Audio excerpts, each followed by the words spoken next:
2009년도 대비 일반 과정 수업 진행을 해 가겠는데, 그러기 전에 개괄적으로 올해 어떻게 수업 진행을 해 나갈 것인가, 그 내용에 대한 것들을 일단 설명을 드리고 나서 진행해 가도록 그렇게 하겠습니다. 일단 저 같은 경우는 1월부터서 3월까지를 이제 일반 과정을 진행을 해 가겠는데, 지금 같은 경우는 일반 과정이 아주 중요한 것 같아요, 보니까. 문제 수준들이 지금 작년도 같은 경우도 굉장히 문제 수준이 예전의 문제로 비교하자면 난이도가 많이 떨어진 걸로 보시면 되죠. 그래서 일반 과정이 그만큼 그래서 이제 중요하지 않나 그런 생각을 합니다. 기본 개념을 잘 알고 있어야만이 결론은 문제를 풀어 나갈 수 있는 그 내용이죠. 그래서 일반 과정을 1월 달부터 3월 달까지 진행을 해 나갈 텐데, 그 과정에서 보면 여러분들이 2015년도에 정보 컴퓨터에서의 출제 영역이 추가가 된 게 있어요. 대표적인 게 뭡니까? 뭐 인공지능이랄지 소프트웨어 공학이랄지, 그다음에 이산수학 있죠. 정보통신 윤리가 있습니다.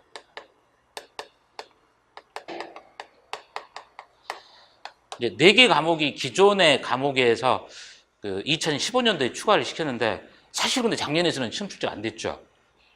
정보통신 윤리에서만 뭡니까? 랜섬웨어가 답이 될 수 있도록 하는 문제가 출제가 되고, 사실상 뭡니까? 인공지능이랄지 소프트웨어공학이랄지 이산수학에서는 한 문제도 출제가 되지 않았어요.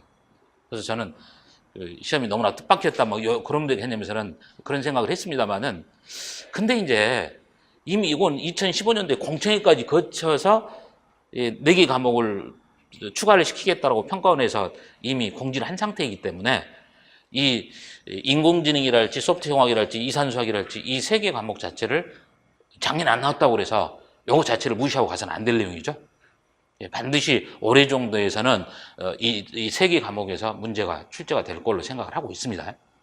그래서 작년에는 글쎄 이제 처음 시도를 하니까 그렇게 문제를 출제 않고 기존에 있는 문제대로 출제를 한 것 같은데, 그건 어쩔 줄 모르니까 이런 내용들도 다 보셔야 되죠.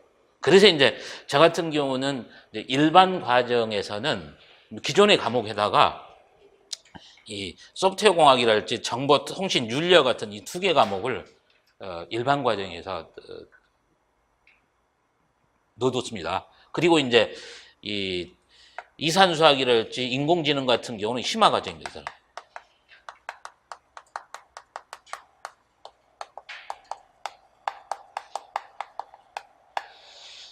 그래서 일반 과정하고 이제 심화 과정인데, 그러면 그 차이는 뭘까 얘긴데, 일반 과정이 기본적인 뭡니까? 개념을 주로 한다고 생각하면, 심화 과정 같은 경우는 이제 기본서들에서 이제 그 내용 자체를 깊이 있게 들어가는 거죠. 예를 들자면 컴퓨터 구조가 있다고 생각한다면, 컴퓨터 구조 같은 경우는 봐야 될 게 뭡니까? 컴퓨터 시스템 구조를 해서 뭡니까? 마노라고 하는 외국인이죠. 그분이 썼던 그 책자, 그 책을 보시면 돼요. 올해 한 문제 나왔던 것들도 거기에서 나왔던 내용들이죠. 그래서 이제 그런 심화 과정에서는 예를 들면 뭐 컴퓨터 시스템 구조에 관한 내용들을 압축해서 정리를 했달지, 데이터 통신 같은 경우 뭡니까? 교보문고에서 나온 데이터 통신과 네트워크라는 책자 있죠? 그 내용들을 중심으로 해서 정리를 하는 그 내용입니다. 그래서 일반 과정이 그런 내용이라고 한다면, 심화 과정은 기본서를 조금 깊이 있게 들어가는 그 내용이라고 보시면 됩니다. 그래서 이제 일반 과정과 심화 과정을 끝내고 나면 그 다음에 이거는 이제 4, 5월 달에는 이제 기출문제 분석인데, 사실 기출문제 같은 경우를 꼭 지금은 잘 봐둬야 돼요. 작년에 나왔던 자료구조 중에서 기수정렬이라고 하는 게 시험 출제가 됐었죠. 이 기수정렬이라고 하는 것은 과거에 이미 한번 출제가 됐던 내용입니다. 그 기출문제만 제대로 파악하고 계시면 다 풀 수 있었던 문제예요. 그래서 기출문제라고 하는 것 자체는 지금은 절대 여러분들이 무시해서는 안 됩니다. 기출문제들을 체계적으로 정리를 잘 해두셔야 돼요. 그리고 뭐냐면 기출문제를 보면 출제될 수 있는 영역들이 나와요. 영역들이. 그럼 컴퓨터 구조 같은 경우는 범위가 어디서부터 어떤 내용들을 공부하면 될 것인가. 이런 것들이 어느 정도 윤곽이 드러나는 거죠. 그래서 기출문제 같은 경우는 이제 심화 과정 때 이제 요일을 달리해가지고 기출문제 분석을 이제 이때 진행을 해 나갈 겁니다. 그리고 나면 이제 7월부터 9월까지는 이제 문제풀이를 석 달에 걸쳐서 진행을 할 거고, 그리고 나서 이제 10월부터서 12월인데 저는 이제 모의고사가 9월 30일부터 시작할 건데 시험 출제가 올해 시험 날짜가 내가 봐보니까 예상을 할 때 11월 24일이 되겠대 보니까. 작년에도 보면 뭐 일주일 앞당겨 가지고 현재 뭡니까? 11월 토요일 날 시험 봤었죠? 올해도 마찬가지라고 생각합니다. 그 날짜가 11월 24일이에요. 여러분들도 11월 24일 날 시험이 치러지는 걸로 준비를 해 나가셔야 될 겁니다. 그러면 9월 30일부터 시작해야만이 모의고사를 8번에 걸쳐서 진행을 해서 하게 되면 딱 뭡니까? 맞게 됩니다. 그 일정들을 다 맞추어서 전체적인 뭡니까? 내용학에 대한 1년 커리큘럼은 이렇게 잡았습니다. 그 다음에 이제 시언어 특강 같은 경우는 지금 이미 올라가 있으니까 뭐 연강 패키지 끊으신 분들은 이제 바로 들으시면 돼요. 그리고 특히 이 시언어에 관련된 것도 작년에 시언어가 몇 문제 나왔냐면 3문제 나왔지 않습니까? 이 모의고사들을 이렇게 보면서 딱 보면 역시 될 사람들은 로직에 대한 개념들이 쓴 사람들은 문제가 될 게 없어요. 근데 이제 절대적으로 짤막한 시간 동안에 정리가 안 되지 않습니까? 그러니까 시언어와 같은 이 기본적인 개념에 대해서는 미리 뭡니까? 정리를 좀 제대로 해놓고 나서 가시라는 얘기죠. 그러니까 이 내용에 관련돼서는 여러분들이 지금부터서 조금씩 해 놓으시기 바랍니다. 그래서 지금 뭡니까? 시언어하고 자바인데 이제 자바는 제가 혹시 몰라서 넣어놨는데 그건 필요가 없고 시언어만 가지고서 들어나가시는데 요거는 뭐냐면 제가 캠타시아라고 하는 음성으로 촬영해 가지고 컴파일 시키는 것을 직접 실행시키면서 돌리면서 돌아가고 있어요. 그러니까 내가 말로만 설명하는 게 아니고 직접 코딩을 해 가지고 실행된 결과를 보여주고 이렇게 합니다. 그래서 혹시 제 카페에 가보시면 그 시언어에 관한 그 컴파일러인데 컴파일러는 뭡니까? 볼랜드 C++를 깔아가지고 에디트 플러스로 뭐 실행을 하고 있어요. 가장 가볍게 돌릴 수 있는 개념이니까. 그러니까 그 경우는 그 카페에 가보시면은 시언어를 어떻게 설치하고 설치하는 환경부터 실행하는 것까지 샘플이 올라가 있어요. 그걸 보시면 돼요. 그래서 카페는 뭡니까? 네이버에서 보면 진선 컴퓨터입니다. 진선 컴퓨터.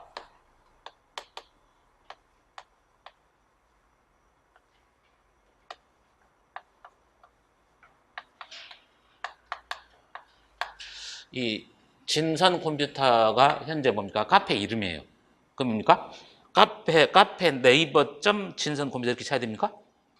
카페 명이 뭐냐면 진선 컴퓨터니까 제 이름이 뭡니까? 송광진하고 정보컴퓨터 교육학하는 장순성 교수의 뒷자리를 따서 진선 컴퓨터 이렇게 얘기했습니다. 그럼 거기서 봐보시면 시언어를 어떤 방식으로 설치를 해서 실행을 어떻게 한다라고 하는 그런 설치 과정들이 뭡니까? 그것도 동영상으로 올라가 있으니까 거기 확인해 보시면 되리라고 생각합니다. 그래서 이 시언어 같은 경우들은 뭡니까? 전체적으로 쭉 뭡니까? 이론 설명을 해주고 나서 문제들이 한 60, 70개 정도 될 겁니다. 60, 70개 정도 되고 또 기출문제 다 설명돼 있고 이렇게 돼 있어요. 이 내용들을 꾸준히 잘 하시라는 얘기죠. 그래서 이제 뭡니까? 임박해가지고서 뭐 예를 들어서 10월달에 임박해가지고 이렇게 보시면서 시연에는 도저히 안 잡히고 그런 사람들은 쉽지 않아요. 그 내용들은 전부 다 맞아야 됩니다. 여기서 실수해서는 안 됩니다. 근데 이제 작년에도 보면 모의고사를 보면서 이제 하다가 제대로 못 풀거나 이렇게 모의고사 하면서 전 앞에 있으면서 볼 거 아닙니까? 근데 금방 한 1, 2분이면 풀 수 있는 문제를 가지고서 10분씩 틀어잡고 있고 그래요. 그런 사람들 보면 참 안타깝더라고 보니까. 결론은 뭐냐면 그 시언어에 대한 바탕이 안 된 상태 속에서는 합격이 쉽지 않으니까 꼭 그건 유념을 하시라는 얘기죠. 그래서 시언어에 대한 기반이 잡혀 있을 때 결론은 뭡니까? 알고리즘이 잘 돌아가는 거 아닙니까? 시언어가 안 되면은 알고리즘을 이해하는 데 있어서 많은 어떤 겁니까? 벽이 있을 거 아니에요. 그래서 처음부터서 꼭 하실 때 나중에 하지 말고 지금부터 시언어를 꾸준히 잘 반학하라는 얘기죠. 그래서 작년에 시언어 문제도 절대 어렵지 않았죠. 로직 돌리는 것들만 두고 알면은 다 되는 내용들이에요. 그러니까 그 시언어 특강 같은 경우를 하셔가지고 미리 정리를 좀 잘 해놓으시면 되리라고 생각을 합니다. 그래서 전체적인 커리큘럼은 이 내용으로 진행을 해간다. 이제 그렇게 알고 계시기 바랍니다. 그 다음에 이제 혹시 이제 그 여러분들 기사를 보셨을지 모르겠습니다만은 올해 같은 경우에 지금 물론 이제 공무원들을 많이 증원한다라고 하는 게 이제 문재인 정부에서 뭡니까 기본 그 뭡니까 정책들 아닙니까? 그래서 최근에 나온 기사로는 올해 그 교원 임용고시의 선발 인원을 약 13,000명으로 잡고 있습니다. 이게 작년도에 전체 선발 인원이 6,700 정도 돼요. 7,000이 안 됐었어요. 근데 결론은 뭐냐면 올해는 교원 인원 자체를 두 배로 뽑는다는 얘기 아니에요. 우리 과목도 마찬가지 그러면 그에 준해서 뽑을 거 아닙니까? 그렇다고 생각한다면 저는 한 거의 300명 되지 않을까 싶어요. 네? 자, 올해 같은 경우 참 떨어지면 망신이지. 그래서 정말 올해는 조금만 하시고 기본 개념에 충실하셔가지고 잘만 하시면 다 합격이 되실 걸로 생각을 합니다. 올해 좀 작년보다도 더 훨씬 더 여건이 좋은 그런 환경이니까 여러분들 좀 열심히 하시면 다 될 걸로 생각을 합니다. 그래서 일반 과정부터 차곡차곡 하시고 절대적으로 내용 자체의 깊이가 있는 문제들은 뭐 한두 개, 두세 개 정도 나오니까 뭐 거기도 하셔야 되겠습니다만은 기본 과정만 잘 좀 닦으셔도 되리라고 생각을 합니다.